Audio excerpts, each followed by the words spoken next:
Today's show, I have the pleasure of speaking with an absolute awesome human being, Mr. John Casmon. John is an apartment investor based in Chicago, Illinois, controlling over $18 million in real estate. He also hosts a weekly real estate podcast show called Target Market Insights, and he's also the co-creator of the Midwest Real Estate Networking Summit. He's an incredible guy, huge amount of knowledge and experience, and we're going to find a lot more about that and what makes him tick. But enough out of me. Let's get him out here. G'day, John. Welcome to the show. How you doing today, mate? Reed, I'm doing great. Thanks for having me on. Mate, my pleasure. It's been a long time coming. I was on your show a little while ago, and I just completely forgot to get you on mine. So I'm glad to have you here, man. It's been awesome. We've been, collaborating on a fair few deals and stuff like that for some bit of time, haven't we? Yeah, absolutely. No, it was great having you on the show, episode 7. And, thanks for helping me getting that show launched and being part of it. And I love that episode. So your listeners should certainly check it out if they want to hear more of your story and kind of the way you're looking at deals and looking at markets. But no, thanks for having me on. It definitely has been a little bit of time. But it's been great working with you and kind of getting to know you a little bit better and kind of building together. And I think that's what real estate is all about, is building relationships, especially when it comes to apartment investing, because, it just takes a team to build that. I think when you're looking at single family homes and flips or rentals, you can certainly do that solo. But when you're trying to take down large apartment deals, you need a team in place that can do it. So it's been great to get to know people and kind of building from that perspective. 100%, man. And as I said in the introduction, you are an awesome human being, dude. I've met you a couple of times, and we've had some beers and just hang out. You're a down to earth type of guy, and that's what I love to. I love getting these people, you type of guys on this show, because down to earth is what I'm all about. I'm Australian. It's just like what you see is what you get. There's no BS here. But mate, before we dive into the nuts and bolts of today's show, do you want to rewind the clock? How did you make your first ever dollar? And I'm not talking about real estate. I'm talking about what did you do to hustle as a kid to make money? All right, man. Well, I've got two quick ones. The first one, I was with my stepmother, and she used to work at a records company. So they take care of medical records in this big warehouse. And I went there with her one day, and the boss, the guy who owned the company, he said, "Hey, well, if you sweep up this warehouse, I'll pay you." So I'm like, sweet deal. So I swept up this entire warehouse. I have no idea how big it was, but a huge, let's just assume it was a few thousand square feet, right? Maybe 10,000 square feet or something.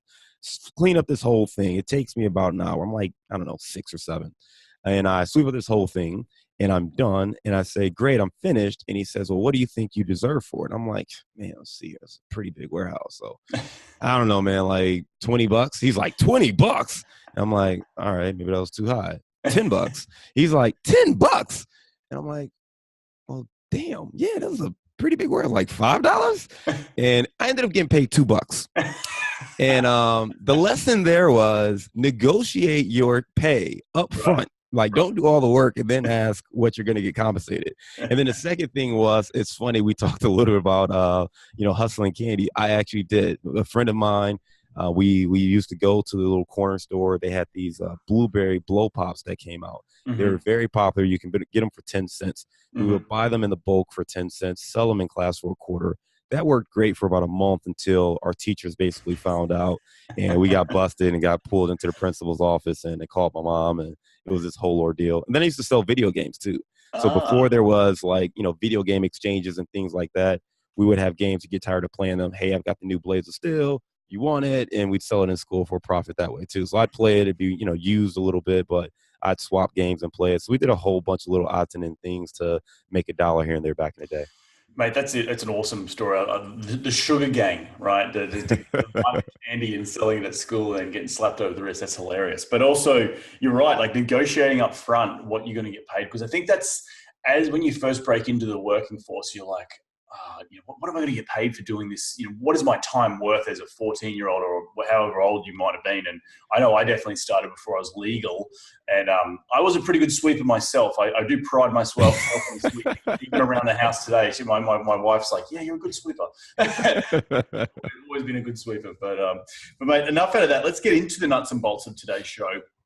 I really want to understand what makes you tick, get inside your brain so the listeners can understand how it is to be successful. So let's talk about some of the things that you emailed me earlier today, which is, partnering on different deals. And then whether it be apartment communities or just the act of partnering in real estate, how important it is to you and why you're so passionate about it.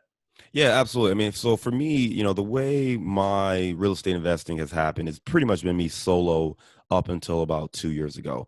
I did everything by myself. My wife is my partner, so I guess that's not truly fair. My wife is very active in the business, so she's certainly my partner. But it's been she and I doing everything up until about a couple years ago.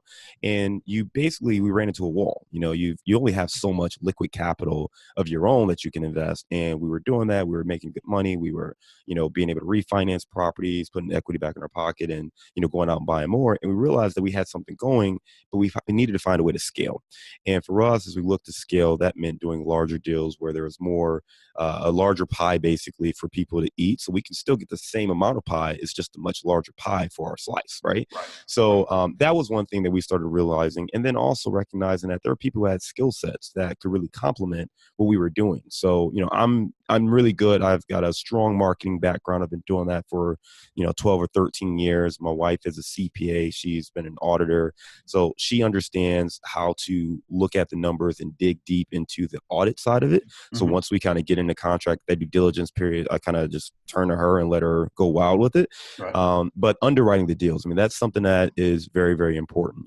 I'm good at it, but I'm not, I don't have a financial background where I underwrite deals all day long. Finding deals, I can do that, but again, it takes time to build the appropriate relationships. So, Mm-hmm. and as you're doing that, raising capital, I mean, when you're talking about these larger deals, you're talking about bringing a lot of money to the table. And I Right. don't necessarily have that rich uncle who's going to stroke me a check for $2 million for the next deal that I find. So you realize that it really does take kind of a team to really grow and build in a way where you could build something that is both sustainable but also mutually beneficial. Because there are a lot of people like me, right? There are a lot of people who are listening to this podcast right now who have the same mindset. Maybe have a few deals under the belt, maybe have a little bit of money that they can invest, but not where they can go take down a $10 million apartment building. Right. And that's where it can get a little scary. But if you get 4 or 5 guys, or maybe even more, who have some money or know some people with money, it becomes a little bit easier. So, and I think when you leverage those resources, not just financial, but the human capital resources, you can do bigger things and you can make a really big imprint. No, I completely agree, and I think it's the adage, and I say a lot on this show. I'd rather have a little bit of a lot than a lot of nothing, right? And Mm-hmm. I was in the same boat as you.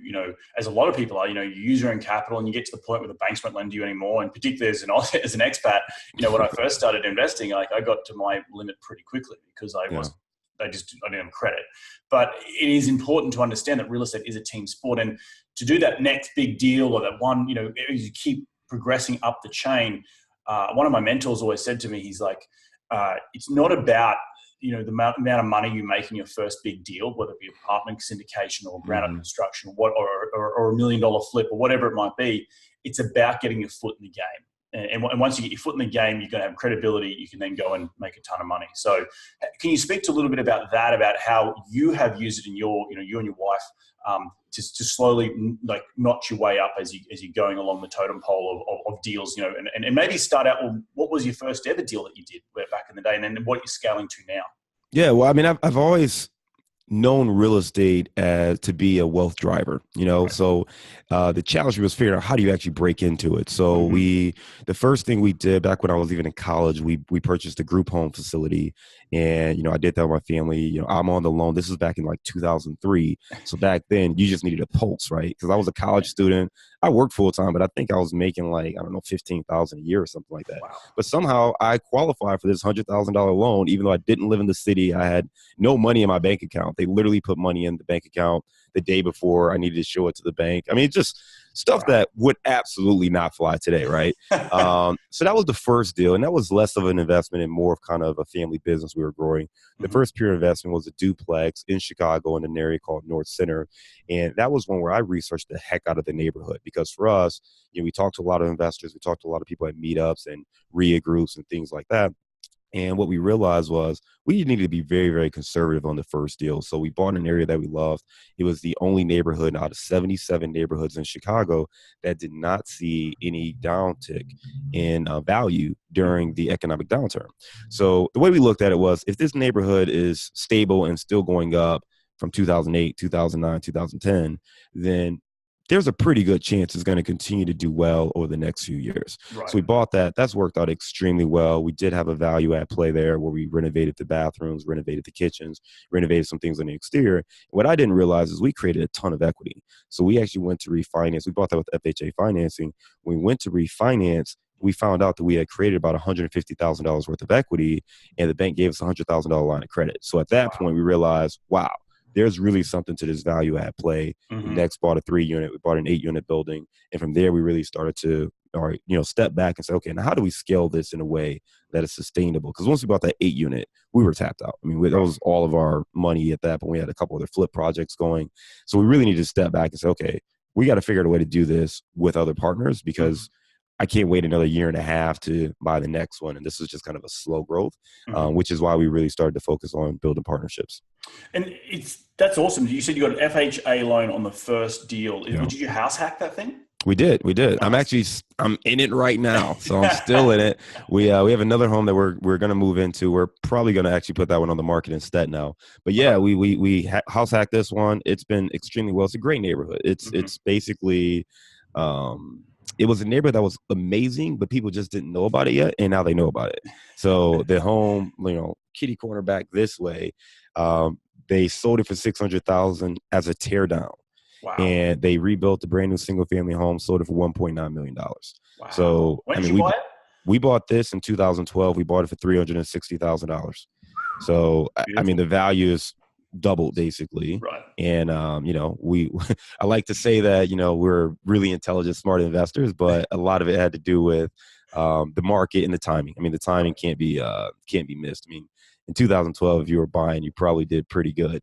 But again, it helped that we picked the neighborhood that had all the fundamentals that we were looking for. That's part of why when we started to look, as we started expanding, the challenge was I couldn't find neighborhoods that had the same characteristics, which is why I got so intrigued with, well, how do you figure out the neighborhoods? Because it's easy when all the numbers tell you this neighborhood is the one neighborhood that you should be investing in. But when the numbers don't jump out to you like that, it's a little bit more tricky. And that's really segues into the main nuts and bolts of today's show, which is understanding how to find those neighborhoods, because you have a very successful podcast, which is all about, understanding different target neighborhoods and stuff like that. And coming from Australia, particularly when I first moved to the United States, people say, the US market, the US real estate market. And it's just like, it drives me nuts because there's 400 MSAs, and for those people out there, metropolitan statistical area. And within those MSAs, there's a north, there's a south, there's an east, there's a west. There's a DeKalb street, there's a good street, there's a bad street. There's north of a block, there's south of a block, and then on every block there's a good side and a bad side. So, do you want to talk about how you go about, I should say, perfecting your understanding of a market in order to do exactly what you did, which was pick up a cracking deal in 2012 in a market that you were very confident on. But then also you had to do a lot of research. You said, a little while ago, you said it took you a little bit of time to find the fact that this particular market didn't have any corrections in 2008. So what sort of data you're looking at, and really just explain the nuts and bolts of how you do what you do. Yeah, so I mean, it starts with the macro research, right? So to your point, you talk about the U.S. market. Well, I mean, we're in the U.S. market. So for us, it's, okay, now pick an MSA. So, we live in Chicago. So Chicago is one of the MSAs we look at. And part of the challenge for us was, when we're investing, it's easy when we're by ourselves, because we knew we liked Chicago, so we just bought stuff we liked in Chicago. Right. When you are looking to work with other investors, now you're looking at protecting their money, and you're looking at more economic indicators. You're looking at things like population growth. You're looking at job growth. You're looking at different indicators to help you understand where the market is headed. The challenge that we started to face is from a macro level. Chicago is going the wrong direction with a lot of those economic indicators. So It's losing population, it's losing jobs. Illinois is one of 4 states that lost population. So it's something where, as we looked at everything we wanted to do to scale, there were a lot of red flags. So we realized there are a ton of people investing in Chicago, making the money, right? So it can't just be population growth, job growth, check, you're good to go, right? There had to be more to it. Right. So for us, we look at a couple of things. We look at those things to help us understand the market as a whole.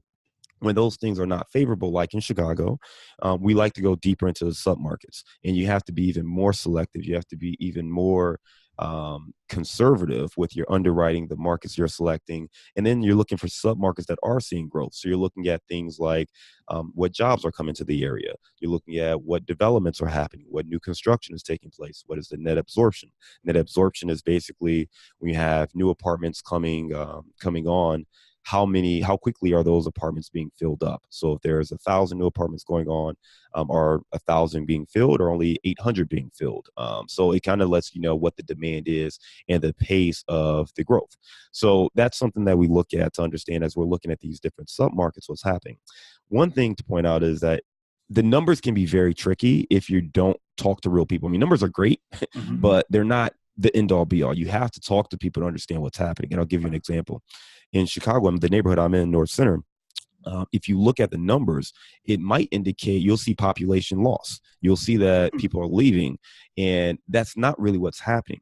What's happening is this is a very dense neighborhood, and because of that, that building I told you about, that was a 2-flat. They knocked down that 2-unit building and built this single-family home for $1.9 million. Wow. So you used to have 2 families there. Now you only have 1 family. So because that's happening, you're actually seeing the gross numbers decrease, but the value, the demand, all of that is actually improving. So that's what's happening in a very dense market like Chicago. So it's important to understand that you can't just take those data points and run without really getting a deeper understanding of what's really happening in that submarket. So we look for all of those different things. We're looking for the trends and the indicators of where the market's headed and making sure that we're along that path of progress and we're projecting down the road that we're going to be in a place that we want to invest in long term. Right. That's very interesting that you've, because everyone's been told population growth, employment opportunities, that sort of stuff are the key drivers of a great submarket. But I love what you said about the net absorption. And I think that's a really good indicator. And the fact that in a neighborhood like yourself, where I could only imagine, is it brownstones? Are they sort of, Yep. Yeah, it's really beautiful brownstones. For people who don't know what a brownstone is, Google it, it's great. But New York, it's very traditional row housing, right? Philadelphia, New York, Washington, D.C., all these older cities in the States. And they have such great architectural bones that they are, people want to, as you said, knock it down and build it back up again. But that net absorption rate, so you're looking at is that over a period of, say it is 1,000 units, is that over a period of 12 months or is it a 6-month period? Like, what are you looking for that quote unquote net absorption? Yeah. I mean, we understand it better. Yeah, we usually look around 12 months just to understand what's happening. We look at that. We also look at rental rates. That's another thing that we look at because they kind of go hand in hand. If vacancies are going up, if net absorption, where is that in the market? And then rental rates. So in Chicago, there was a report from the Tribune that just came out last week or late last week that overall rents were down about 15%. You're now seeing a market where we were concerned that there was a lot of overdevelopment. And basically with the rental rates coming down, that's confirmed. So we're seeing that we've made some adjustments in the way we look at our properties and the way we're projecting rental rates in the future and the way we're approaching value add in Chicago specifically based on those things. But yeah, we're absolutely looking at net absorption. We're looking at those things. We're looking at the last 12 months. We're looking at the last 6 months as well, just to help us understand where are things projecting, right? I mean, it's all about trying to project out and on things where we have our investors, especially when there's a 5-year exit plan or something like that. We've got to really predict what the market's going to be like, 5 years from now. I mean, it's 2018 now. So we're trying to figure out what does the market look like in 2023. And I've got to use all these data points to help me make those decisions. So you're looking at rent growth as well. You talk about that rent growth is easing. There's obviously 2 sides of rent growth. That you can force the rent growth if you know that through value add. So firstly, my first question is, are you still doing that as part of your value add strategy when you're looking at an investment?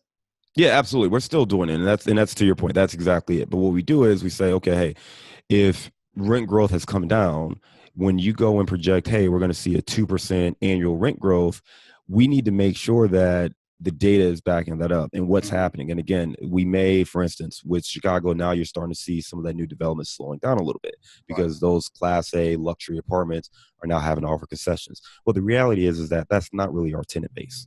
Our tenant base is not necessarily the property I live in, that's probably the highest end property in our portfolio, but the rest of them are not really Class A luxury housing. So some of those numbers don't necessarily impact the Class B resident who really doesn't have a choice but to rent because the price points are so high, or they have to live further out to actually own a single family home. The way Chicago is built, it has a lot of 2 to 4 unit buildings. So it's kind of, you're living in the city.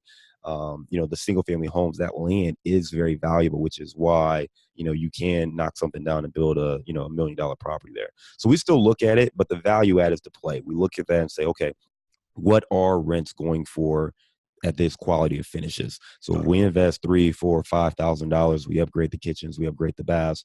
Here's what we can expect in rent. And here are the comps that we have that justify that and prove it.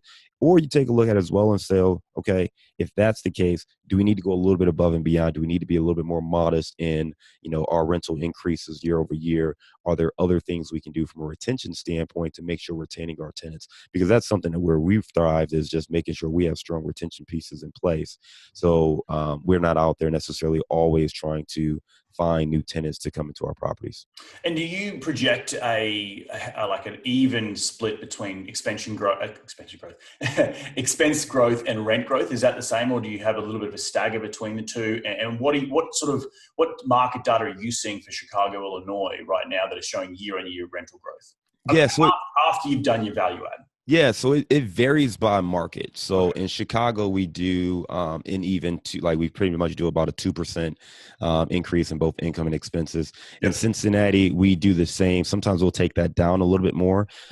We have a 28 unit in Norwood that we have under contract, and part of our underwriting there's a ton of it's weird because it's a Class C area, Class C property, but it's actually changing slowly. But there's a lot of companies moving in. Paycor's moved their headquarters there. Mercy Health Group has moved their headquarters there. And there's a Class A office building 500 yards from this property that is being developed right now. Right. So we do think there's a lot of indicators that suggest this neighborhood is on the upswing. With that said, we're still underwriting pretty conservatively, but it's so far undervalued right now as far as the rents that there's a lot of room for growth there. So we're just trying to make sure that as we project out, we're being conservative in the stuff. Even 5 years out, we want to make sure that we can see stuff that's demanding that kind of rent today. Right. So we're not just out there by ourselves in this wish and a hope strategy, but we know we're being conservative because we can identify other properties that are commanding the kind of rents that we're projecting to be getting after our renovations, but 4 or 5 years after our renovations. And I think you hit on something really important for all those listeners who missed it. 2% rent growth, 2% expense growth, which is stagnant essentially because nothing is zero. And there's a whole lot of thesis behind what that means in terms of inflation. And if you do that over a long hold, that will actually have negative impact on your quote unquote growth.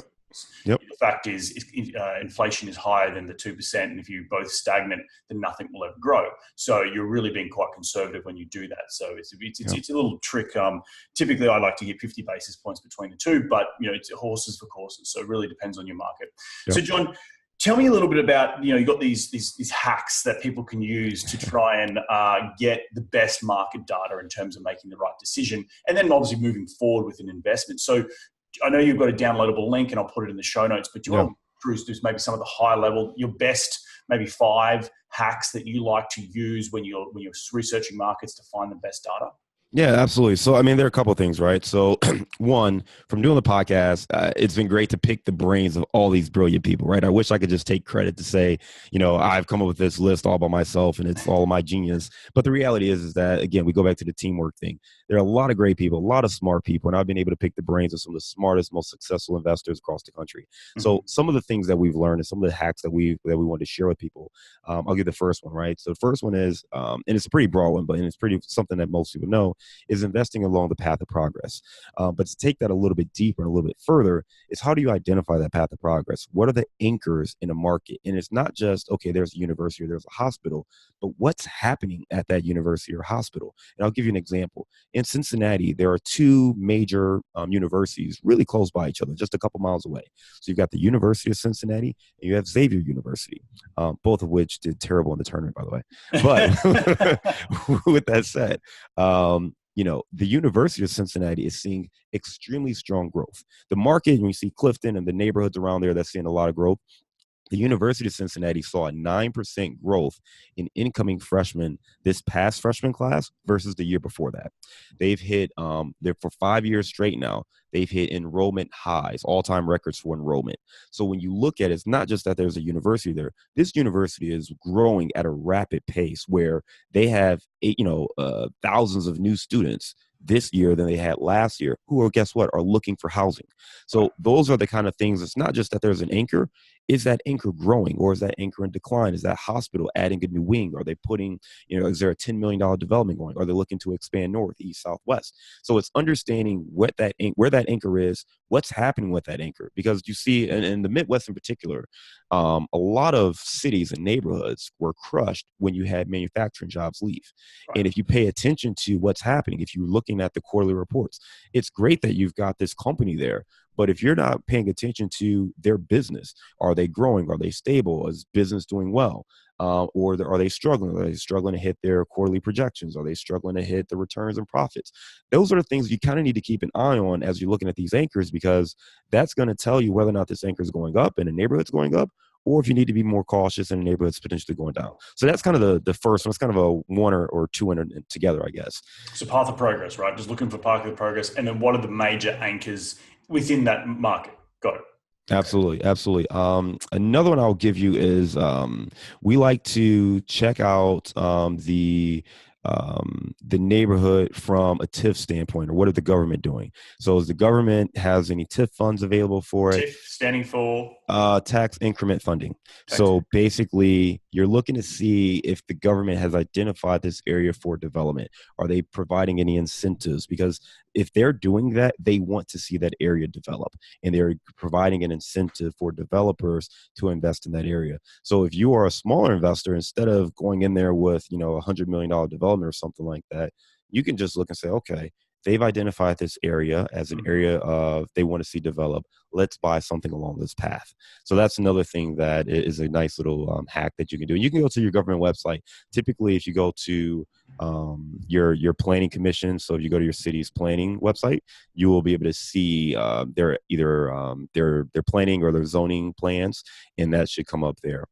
While we're in that same realm, you can also look at if you go to the building commission, you can see where permits are being pulled. You can see what who's building the permits, what the plans are. You can go to the Economic Development Council. So many cities will have an Economic Development Council, and you can see where they are, looking to grow, what businesses are growing there, what incentives are they pushing, what areas have they highlighted for growth, and you can call them directly as well. So you can call them and get a copy of the plans, or sometimes they're available online, so you can download that and see the neighborhoods or the plans that are in development currently.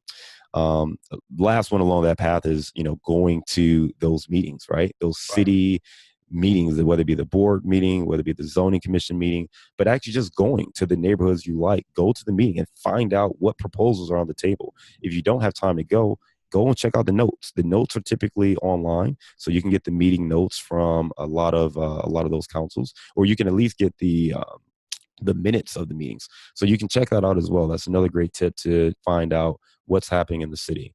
If you want to be, super hack, don't want to do all that kind of stuff, just look around, what retailers are there, what retailers are in the neighborhood. You can do that on a Google map. So if you're investing out of market, just go on a Google map and see what retailers are in an area. Typically, if you're seeing, and I use fast food options because I think that's an easy one for people. If you're seeing McDonald's, Burger King, Wendy's, it's probably your B minus, C plus neighborhoods. If you're seeing more Chipotle's or Potbellies or those type of quick service restaurants, that's probably going to be more your class B plus, maybe a class A minus. And then if you're seeing none of those fast food options and only nicer in establishments, that's probably going to be a class A restaurant or a class A neighborhood. If you're seeing the complete opposite and you're not seeing, any of those stores, maybe a McDonald's, maybe, some of these other chains that, a lot of folks wouldn't necessarily go to, that may be a class D neighborhood. So that's another quick way to quickly look at and get a sense of, what's the neighborhood, what kind of stores are there, what kind of restaurants are there, to give you a sense of the tenant class and the type of person that lives in that neighborhood. Awesome, man. So just to recap, it's you're looking for the net absorption, right? right? I think that was a big one. Yep. Looking at the TIFs, so the tax incentives, tax incentive funding for the local area. You can go onto the local website, the Planning Commission website, to look at what permits are being pulled, I should say, how many are being pulled, what's the velocity, and that goes back to the net absorption of what velocity of products are coming to market, new products. Looking at the meeting minutes in terms of building development, and then from a more of a macro level, just driving the streets and looking at what sort of establishments are already there. So your Starbucks and your McDonald's, obviously your Trader Joe's. If that's a definitely nicer type of neighborhood. If that's coming to your neighborhood, if there's a Sprouts, that's really class A. But if anything like those big retail stores are coming to those neighborhoods, I think it's a good indication that something's going on. And really following, because we're all just small investors at the end of the day. When you're trying to bid with multi-million-dollar conglomerates that are multinational, I think if you're following those guys, it's the Amazons of the world, where the Amazon's distribution centers are going. I know, particularly in the Midwest, there's a lot of those popping up there. Yep. Actually, I think Amazon distribution is now heading to Australia. So for those international investors listening, these tips and tricks can be applied around the globe. This is not just applied to America. This is applied to any city you live in. Get onto the local business development websites, get into the local people, Chamber of Commerce, and understand what's going on, because that's going to be a really good indicator for you as an investor to go out there and be successful. Mate, I want to ask, you do have a downloadable link. So I will have it in my show notes, but if people want to reach out to you, where can they go to get that? Yeah, you can go to our website, casmoncapital.com. That's an easy place to get that. And then if you want to connect with me, you can shoot me an email at john@casmoncapital.com. I'm on Twitter at jcasmon, and on Instagram at jcasmon as well. Fantastic, mate. Just to end the show, I want to talk a little bit about your podcast and your upcoming summit. So First and foremost, you mentioned earlier in the show that you're struggling with raising capital. How has a podcast increased your key person of influence status, as a person, the go-to guy in your sphere of influence? Because that is so important when it comes to raising capital. And what has that done for your career in terms of raising capital? Yeah, I mean, I think it's a couple of things, right? So, I mean, I think we started having more partnership conversations right around our podcast, right? So, I mean, there's proof in the pudding right there. I mean, this relationship started, we met before. First of all, let me back up for your listeners. I want to give them the real background here. So, Reed and I met in Denver at the Best Ever Conference, and you and I had a conversation about podcasts, and I met you, in my head, I knew you from the podcast, right? I knew you from your podcast, and it was a great conversation. I'm like, man, this guy's very laid back. He's warm. He's like cool guy. And we talked about the podcast, and my push to you was, I didn't want to just have another podcast, right? We had a long conversation about that. I felt there were a lot of guys who were having podcasts who were, just telling stories. I'm like, I don't want to be in the world does not need another podcast from me. But we talked about it, but but they do. So I spent a lot of time figuring out, well, what kind of value can you actually create and bring to the world where it's something that other people aren't doing? Right. And that's where it went to the target market insights, because it was something I struggled with, because again, I did so great on my first deal from a market standpoint. And then every deal subsequently was a little bit slightly worse on the market. Mm-hmm. And the reason was, my first deal, I wasn't looking for cash flow. Mm-hmm. I was looking at a neighborhood that I liked because I was living in it. So it just worked out really well. The second one, I was looking for cash flow, but there are a bunch of other things going to it. So it was like, well, how do you balance getting strong cash flow and strong appreciation? And that's where I needed to really start learning from other folks how to do it. And as I was going through that process, I realized, if I'm spending a lot of time figuring this out and mastering this, I imagine there are a lot of other folks who are trying to figure out the same thing, or should be. If they're not, and they're just investing because their cousin lives there, but not taking the time to actually understand what's happening in this market, they should be. So that's the reason we started. As far as how it's helped my business and helped me grow, I think one, it's connecting me with people who are very successful, who have a ton of knowledge, and it's allowed me to absorb that knowledge, to regurgitate that knowledge to a lot of folks that I know, and develop kind of my sphere of influence. It's allowed me to be seen as a thought leader when I talk to people, and not just be seen, but to actually be a thought leader. There's not a question that I've been asked that I either A, didn't know the answer, or B, know who to go get the answer from very quickly. Right. So it absolutely forces you to be more knowledgeable and be more educated. And all this is about education. I had a meeting last night actually with an investor who listens to the podcast, and he told me that he really enjoys the podcast. He'd be interested in investing with me in my next deal. But as we were talking, I was explaining something to him, and he said, "Hey, just real quick, what's the cap rate?" And it reminds me that there's a lot that we learn and we know and we just absorb and we move so quickly. And it's all about education. And you sometimes have to step back and make sure you're going through that process to properly educate anyone who is interested. Not whether they invest with you or not. This is about education. That's what we do these podcasts for, is to help educate our listeners on how to invest in real estate, how other people are doing it, what they're looking for. So it's helped me do that and helped me kind of share that knowledge and share that wealth with other people. And it's helped me do bigger deals. The partnership that we had, we closed on the Joseph together, 192 unit deals. I'm glad you guys allowed me to come in on that deal and kind of partner with you. It's allowed me to do bigger deals and have more confidence. So you do a 192 unit deal, a 28 unit deal doesn't seem that daunting. A 50 unit deal, a 100 unit deal, they don't seem as daunting once you do larger deals like that. And that's even where you go to other investors, because I have investors who would love to invest with me, but want to do smaller deals, want to do a 4 unit deal, want to do an 8 unit deal, because to them, they see those numbers. I mean, you see 200 units, you see, $20 million acquisition. They're like, whoa, man, I don't know if I want to invest in a 20 mil. Like, can we just start with a 4 unit? Like, so it's good for them. But there's the education. Say, well, actually, you know what? While it's 20 million and the numbers are a lot bigger, it's actually a little bit safer because you have more people looking at the deal. You have more people underwriting it. You have people who only do this professionally. You have property management that only manages large apartment buildings. You have, banks that only invest in these large syndication type deals. So once you start to educate people, they start to understand a little bit better. And it takes time for people to get comfortable with it. So it's been great from that standpoint to educate people, for me to continue to learn and become better at identifying the right target markets, because my markets are a little bit different. For you, I know you guys are focused on Texas and starting to look in Georgia and other markets. The numbers there look great. There are a lot of apartments in the southern region and out there in the Sun Belt. You have a lot of apartment complexes, so it's easy to do apples to apples comparisons. In the Midwest, like in Chicago in particular, the density, there aren't very many 100-unit buildings in Chicago. There are some 12-unit buildings, some 8 units, some 20 units. There's things like that, but there aren't the big ones. So I've had to adjust the way I do business and the things that I've learned from my mentors to fit my market. So it's been great for me to learn how others are doing that, so I can continue to fine tune and critique my own underwriting and my own approach to the business. And I think in general, like just hearing you walk through how we met and the different, I feel like it's like climbing that ladder, and every single time, like you said that people, they're daunted by the thought of doing a $20 million deal. You might have been daunted by the thought of doing a podcast. I know I was when I first started. I was like, well, who the hell is this Reed Goosens guy who's going to freaking talk about it in his Australian accent, right? Like, who cares? But after you start doing that and then you start educating, I personally find I get so much out of this. Like, it helps me. Like, my rest of my day from after this podcast is going to be bloody fantastic, because I've had an awesome conversation with a thought leader like yourself.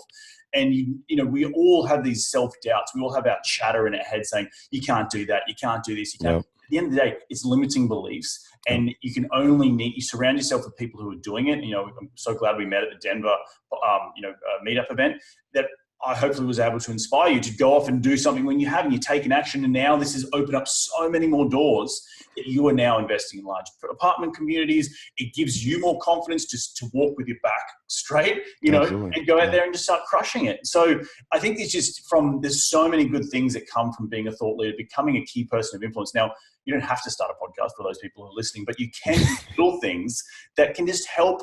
And again, if you lead with education, you're going to find that, one, you become more knowledgeable just inherently by continuing saying the same stuff over and over again. But two, people are going to come to you because they're like, oh, wow, yeah, you know what you're talking about. So I think it's just, there's just such a great sphere of things that you can learn from, you can push out to other people, and you can help them and shine the light on them to help them get that, get over that barrier to, whatever it might be, investing in 4 units, investing in 8 units, investing in 20 units, investing in 100 units, yep. Or it keeps going up and the game keeps getting bigger. Mate, I do want to talk about your summit that's coming up, because that's, again, another thing that you've done. You've partnered with another lady who's been on this show, Bree Schmidt. She's an awesome gal. Go back and listen to, I think it's episode 110. But that in itself, that you become a thought leader, and now you're starting a summit, which is bloody fantastic. A platform where people can come and learn on a larger scale. So do you want to talk to me a little bit about that? Yeah, absolutely. So just talking about, like you said, going to these conferences, meeting people, my business has exploded from every conference I've been Right. to. I can directly link a relationship that I've met at a conference. Literally, the meeting I had last night, my dinner last night was with a guy I met at the last conference or the San Francisco Bay Summit. Hmm. So when I go to these conferences, I've realized how much it drives my business. It it refills my energy. It gets me excited. Networking is such an important piece when it comes to real estate, and it's building relationships. And the thing about a summit or a 2 day conference or something like that is you get to see these people over a period of time, Hmm. and you get to have different sessions, and you really get a chance to get to know them and hang out after the summit and grab drinks, and those are where the relationships really built. So we wanted to do something in Chicago because there's something out in Denver, there's something out in San Francisco, but everything that's in Chicago is kind of a pitch fest, right? So you'll get some of the larger gurus who come out, and some, I'm not here to critique any of those guys, but they'll come out and they'll have their systems or their programs that they're selling. And if people get great information, that's good for them. We wanted to create something that was not about pitching, was not about selling a pro. I have nothing to sell. I don't have anything to sell actually. Right. But I want to network with people. I want to continue to network with people. I want to build kind of my connections. I want to build, my investor pool. I want to build my mentor pool. So for me, this business is all about networking. So we wanted to create something that allowed us to connect with other investors throughout the Midwest. We also have a lot of investors who invest in the Midwest for cash flow, but have no idea about it. And as Bree is a good friend of mine, so we started talking about this. She's got the Turnkey Review site, which is intended to help people learn about turnkey providers. I've got Target Market Insights, which is about helping people learn how to identify these neighborhoods where they should be investing. But there are a lot of people in California, out there where you live, out there in LA, and or out there in Australia or wherever in the world, who will blindly invest on the south side of Chicago in these neighborhoods they've never seen, don't know anything about, don't really know the operators. And they do it to see these double-digit returns they see on a piece of paper. And, if they took a minute to actually come and network or get to know the people or come to the city, they would learn a little bit more about how to be a little bit more precise or to understand what's going on. So part of this is really about whether you're out there on the coast and you're investing in the Midwest for cash flow, or if you live in the Midwest and just want to connect with other investors and people who are scaling their business, we want to bring people together to be able to do that. So that's May 11th and 12th. We're really excited about it. We've got some amazing speakers who are all volunteering their time. We're not paying anybody, so they're all flying on their own dime. So I appreciate that. And they're coming out and they're speaking. They're going to share their knowledge, and it's everything from how to find deals in this very competitive market, how to analyze deals in this competitive market, how to flip homes, how to do apartment syndication, how to do note investing. We've got Dave Van Horn coming. We've got Joe Fairless. We've got, Sterling White, who's pretty big on Bigger Pockets. So we have a really strong network of folks who are coming, volunteering their time to educate the masses. And we're really excited about bringing this thing to life. Awesome, man. Well, I'm so excited for you because I think it's going to literally skyrocket your business even further. You're taking that next step in your business. I'm actually going to pick your brain after this show about how to start a conference because we're Yeah. looking to start one as well. But dude, I know I want to be conscious of your time. What are the dates again, just so people can check it out? May 11th and 12th, you can go to midwestresummit.com/tickets, or just go to midwestresummit.com and you'll see all the information about the conference there. Fantastic. In Chicago, I will be back in Australia, unfortunately, for a mate's Uh, wedding, but yeah, I'll be definitely there next year for sure. awesome. Mate, just to round up the show, I always like to ask my investors to give me their top 5 investing tips. You ready to get into it? Let's do it. Mate, what is a daily habit you practice to keep on track towards your goals? So I write them. I write them Okay. daily. That's been something I've taken from other people. I used to write them, but it was more I write them weekly or a couple times a month, and I've just learned from other folks. Writing them daily really helps me stay focused, understanding the why behind what we're doing, right? Because you can get exhausted. I mean, you're up. I don't know if the listeners know, but it's pretty early out there in California right now. So I'm like, why is he available this early? But it's your daily goals, right? You know what you're trying to do, you know what you're trying to build. So having those daily goals keeps you motivated and allows you to feel comfortable with the sacrifice. Yeah, no, 100%. The reason I'm up so early is because one, I'm a morning person, but two, I've got a lot of crap to do in the day. My day is 7:20 a.m. and people aren't having my phone's not blowing up just yet, but it will. Give it time. Give it time. Right. Mate, who's the most influential person in your career today?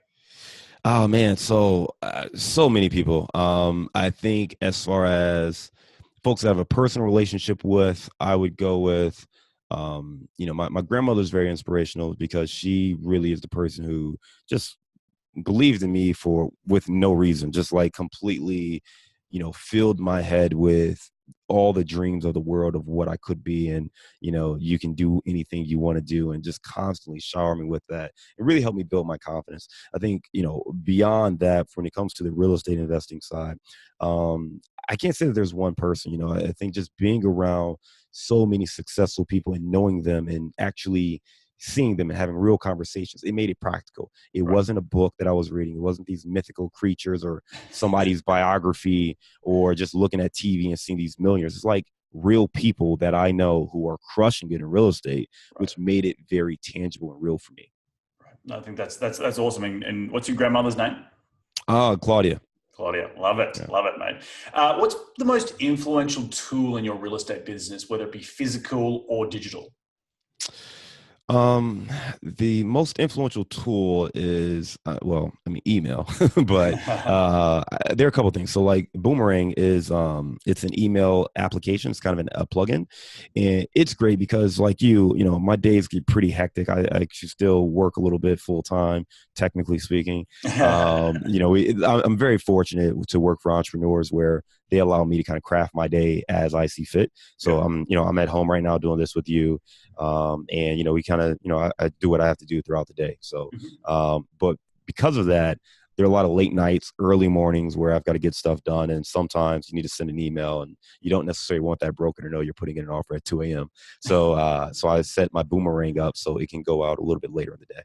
Some people do the opposite. They want to be seen as being, emailing you at 1 a.m. in the morning. It's like it's a really weird psychological bullshit Yeah, that yeah. No, screw that, man. Screw that. yeah. Mate, what has been the biggest failure in your career to date, and what have you learned from that failure? So once we realized we really wanted to scale our business, and we talked to people about how to do that, we got two answers. One was to raise capital for deals. The other was to flip for additional income. Mhm. We decided to do both, Right. and in theory, it was great. On the flipping side, we knew we were swamped. We had a lot of stuff going on, and I had no desire to really flip. I was only doing it so I could be a better multifamily investor and have more capital for it. Mhm. And I brought on a partner who that's what he did. He was a contractor. He managed the flips, and in short, that partnership blew up. He did an awful job managing it. I take full responsibility because anytime you're in a partnership, you just have to be accountable for it's my money, it's my fault. Right. So I thought we did a pretty good job vetting him. What we didn't do was we didn't end the relationship or take the necessary actions when we saw the deal was headed south. We had Mhm. a lot of conversations. He had a lot of great excuses. I mean, he could come up with some answers as far as why things were not there and they were going to be back on track in a week, and we're just waiting on this. And after a while, that started to wear thin, and quite frankly, knew we were going to take a loss on that first flip deal, and we should have pulled the trigger sooner on Mhm. just biting the bullet and taking that loss, but we were holding out hope that he could kind of turn things around. And ultimately, that ended up costing us even more money. Right. So I would say that was the biggest failure, was that first flip, and the fact that we didn't end things quicker.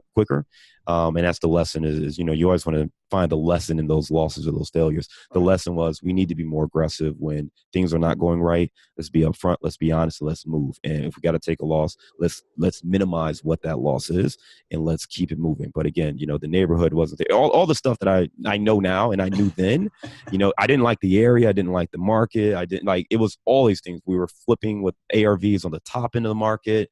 I'm like, there's no comps at $440,000 that I can see in this neighborhood. Well, I'm going to do this one at 440, and that one's going to be for 445. It's just, Yep. he was the flipper. He had that background. He had sales experience. He had successes. He showed me the successes. So I went along with that. And, Mhm. I think, the knowledge that you have, and you have the confidence. You may not know as much as someone else, but don't allow that to discredit the knowledge you do have. Right. And that's really the big thing is, know what you do know. And if you're not comfortable based on the knowledge you have, either A, walk away, or take the necessary steps to either adjust that plan or make something a little bit different? I was in the same boat, mate. I flipped a few houses in Philadelphia, put a whole new story on one of those row houses. I'm very familiar. I'm a structural engineer. I know I drew the bloody drawing for crying out loud. Yeah. But yet my business partner and subsequently the GC, we had to fire him. Not my business partner, but the GC. We had to fire him, had to bring in more guys. We took a huge loss on it. Not a huge loss. I think it ended up being, it was a $50,000 loss. But on a $300,000 or $400,000 flip, that's a lot of money. That's a percentage. And I didn't lose my shirt over it, but I had some family money involved in the deal. So there's definitely things you learn. But I think the biggest thing for me is understanding, like, to do flipping, and particularly this is small ground up construction, because we did put a whole new story on. We did a rooftop deck on. It's a lot more inherent risk. And if you don't understand it, and now if I did it all over again, I would want to be essentially the GC. I'd go get my GC license and I would go, manage the subs, because the fact is, I've had a lot of experience in ground up construction, but it's a different kettle of fish. Like, and if flipping on a large scale can be the same issue, and not necessarily a large scale, but for someone who has $50,000 or $60,000 or $100,000 in the deal, for someone who's building 20 units, that's small. But for you and I, and for the average investor, that's a lot of money. And you go and flip a large, and then to have these excuses and delays and schedule delays, because at the end of the day, you as the owner are always holding the bag. The time costs money. So it's a whole nother podcast we could get into. But, yeah. But I just wanted to let you know that I've been there and done that, and it's part of the learning process. So, mate, one more time, where can people reach you to continue the conversation? Just all those websites where they can hit you up. Yeah, you go to casmoncapital.com. So that's the website. You can check out, the link to the podcast there. We have some resources. The 21 free hacks to find the best submarkets is there.